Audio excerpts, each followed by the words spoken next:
Welcome to The Spread. I'm Matt Rabel. FIA named RiskFuel its Innovator of the Year late last week. RiskFuel is a fintech firm that developed software designed to generate derivatives valuations and risk sensitivity calculations quickly, cheaply, and with low latency, using machine learning models. Compared to other entrants, RiskFuel's presentation at FIA didn't have a lot of bells and whistles to it. Basically, it does what it does well. Kind of like cooking a nice steak on a cast iron skillet. It's simple, satisfying, and it gets the job done. Only RiskFuel won't set off all your smoke alarms.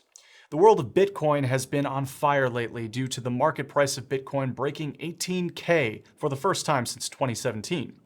According to data from the blockchain data firm Skew, bullish bets late last week far exceeded bearish ones. Although that changed this week as Bitcoins continued to climb and traders seemingly began hedging for a potential correction as 1 month implied volatility jumped from about 55% to 70.5%, a 4-month high in the past 2 days. Lots of folks seem to be thinking, is it a bubble? Now, I'm not a bubble scientist, but I do know this. As soon as you think that you know how Bitcoin is going to perform, you're usually already in trouble.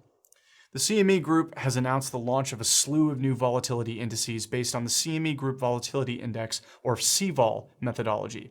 According to a statement published Tuesday, it's begun publishing 8 implied volatility indices on its 10-year Treasury note futures and G5 FX currency pair futures.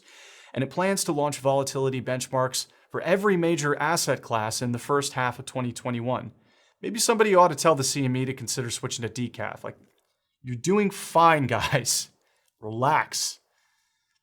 The OCC said goodbye to its senior vice president of communications, David Prosperi, who retired late last week. His communications career began in 1979 as a press aide for the Reagan campaign, and he returned to his hometown of Chicago to work at the Chicago Board of Trade in 1990, which happens to be the year I was born. Since then, he's worked in the Chicago finance space in various roles, including working for the OCC for 5 years. And I'd say he's earned his retirement. We wish you the best, David.